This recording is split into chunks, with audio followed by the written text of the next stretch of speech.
Hai, Nadia di sini.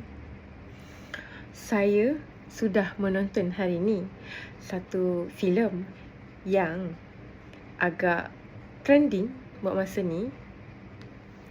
Filem itu adalah kita campur sikit bahasa Inggeris dan bahasa Melayu.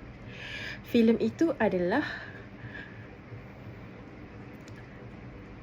The Conjuring, The Last Rite on the Last Ritual or something like that. Jadi, saya sebelum saya menonton, saya ada ternampak lah beberapa. Sebenarnya bukan nak tengok pun, tapi benda dah lalu dan ternampak. Beberapa dan kebanyakan komen rata-rata,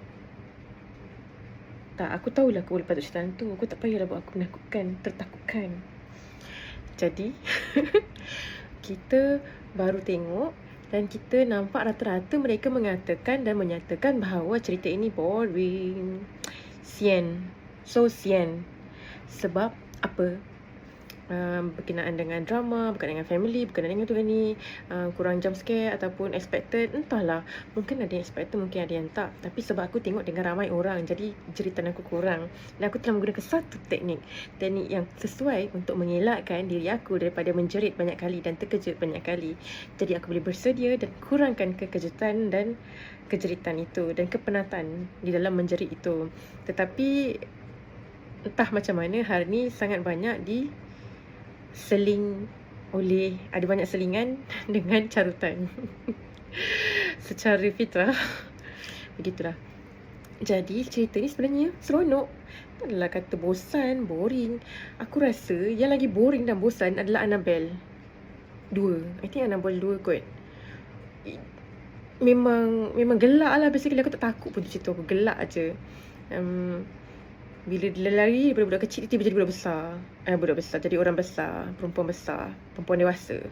Kelakar kot part tu. Cerita tu tak banyak jump scare. Dan bukan tak banyak jump scare, dia tak menakutkan. Yang paling menakutkan sebenarnya adalah Conjuring 1 yang original tu.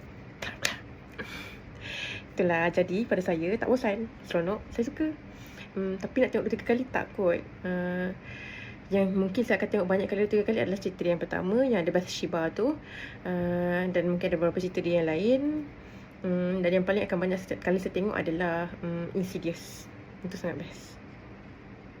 Okey, itu saja berkenaan dengan cerita ini dari saya. Bye.